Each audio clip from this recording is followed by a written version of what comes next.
Hi, I'm Thea, and welcome back to my sewing room. I actually forgot to film a little intro of me saying that to welcome you to a new video. So here's a little voiceover to introduce this truly amazing PFAFF 230 automatic. It's either a 1954 or 1955, but the important thing to note here is that it is the automatic version. PFAFF did make a regular 230 without the dial-a-stitch component in it. So that's something to note. So I picked up this machine at my local thrift store for $29.99 plus tax.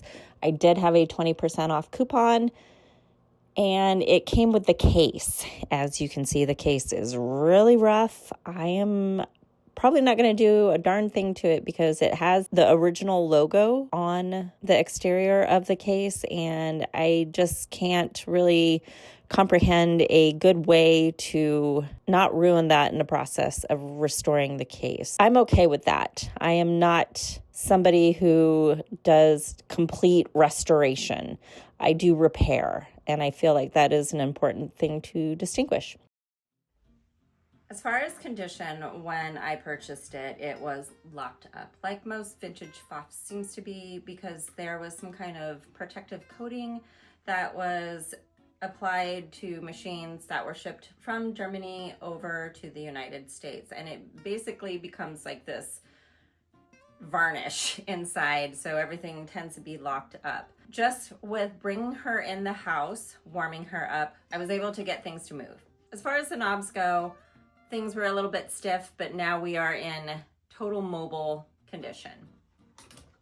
This machine comes apart very easily from the top, and you can see all of the mechanics that happen for the dial-a-stitch combination. The dial-a-stitch function is this really mechanical capability within the machine to provide decorative stitches.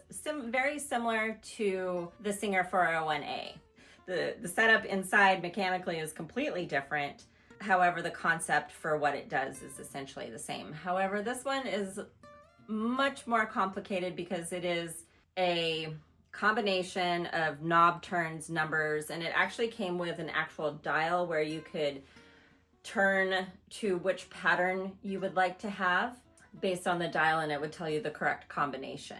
Unfortunately for me, I have not been able to get the decorative stitches to function properly. She only straight stitches and zigzag stitches at this point. As far as maintenance goes, she looks like she has been used, maybe not as taken care of as a machine should be, but I have to say my experience with every single vintage PFAFF machine has been you bring her inside, you warm her up, you do some cleaning. Some need a little bit more cleaning than others, and she will sew. She might not do everything that you want her to do, but she will sew. As for troubleshooting to get the dial-a-stitch to work, first problem, my dials are very faded. I can barely make out numbers on the main dial here, and it is essential to be able to see that. The one on the internals here is engraved, so that's very easy to see. She didn't come with a physical manual. I did find one online. One thing about some vintage PFAFFs, a lot of the manuals are only available in German. This model does have one in English, but sometimes there is a variant. I think the different knobs might be a little bit different. The look might be a little bit different depending on when it was produced. However, I think everything is essentially the same. Now, from the thrift store being locked up, the light cleaning, just warming up inside, I'm hopeful that I will be able to get the dial-a-stitch function working. The only user-based troubleshooting information that I found about this particular model was that the person had put a couple of drops of oil behind the knobs, and all of a sudden her dial-a-stitch mechanism started working. However, that was not the case for me. So another thing that I've read multiple times about older PFAFFs was that just using them loosens any kind of blockage up, and things might just start working then.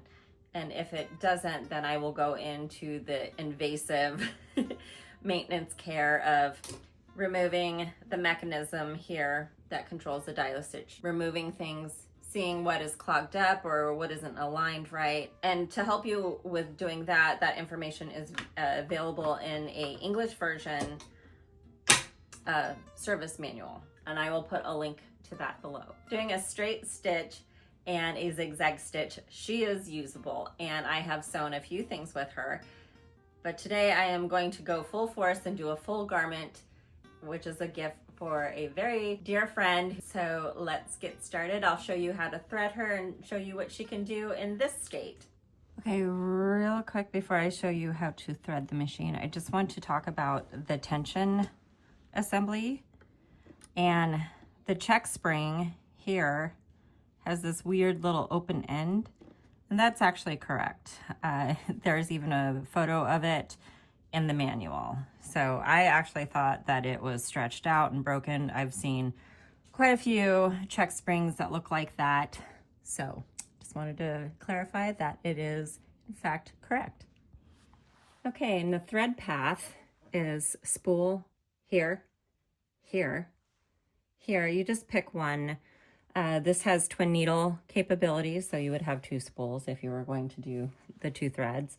So if you're going to do that, you pick the top and the bottom separately for the respective threads. But in this one, in this case, I always just go with the bottom and around the tension spring, or sorry, around the tension disc through the check spring, again, through the bottom hole here, here, here, and then one more before you hit the eye of the needle down here, and front to back with the thread.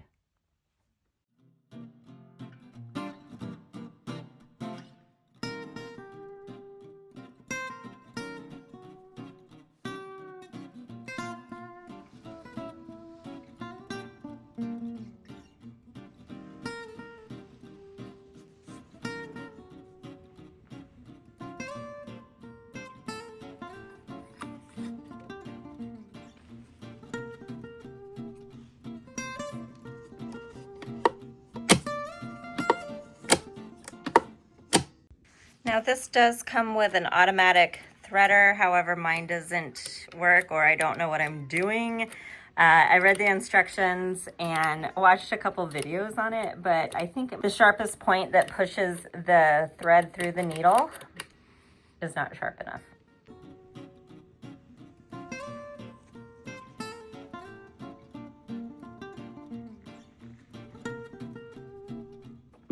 Now, your serial number is here, and your bobbin assembly is down here. It's a very heavy machine. So after I filmed the original footage, I realized that I didn't show how to use the bobbin winder, and here that is.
So I wanted to mention the fabric that I'm using.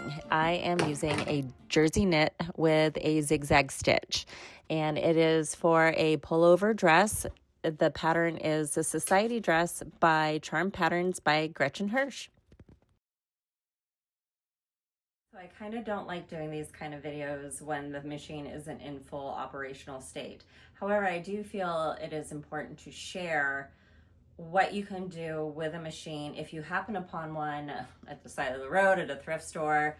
If someone's giving it away in your local neighborhood group, scoop it up, because it is worth waiting it out, working it on it a little bit to get it to where it needs to go. And I'm going to touch back with you guys about this machine.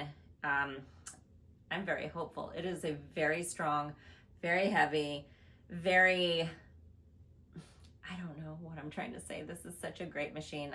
Again, PFAFF girl here, 100% biased. Hopefully this video was a little informational at least. So I am sorry to those who are looking to troubleshoot the same problem that I have, but I will touch back with you in the future just to let you know how it's coming along. As always, thanks for watching, and bye for now. This is like a cotton poly blend, just a scrap piece of paper, or scrap piece of fabric that I had, and I folded over 4 times. It's not very thick, but it feels like one of those rag rugs texture feel. I'm not very good at free motion sewing yet. I have not had that application needed to be used in any of my sewing. I sew primarily apparel at this point, but it is very handy if you are somebody who adds appliques to any kind of clothing item. That function definitely works. The dial stitch does not work for me still, but it does a really great job with the zigzag stitch. I know this is a little chaotic, but pretty good.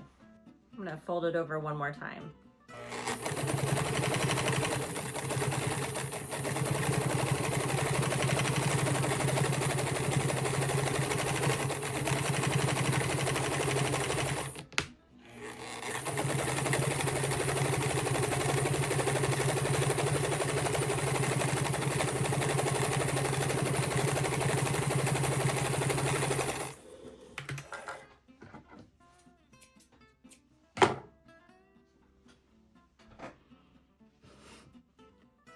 It's a total rat's nest, but because I've had some failed attempts with the dial stitch, as I mentioned, but I'm always impressed with how most vintage machines you can sew through 8 to 10 layers of just fabric, you know, and they will plow through them like they're nothing. The modern version of this machine that I have barely goes through, like, you know, 4 layers of denim.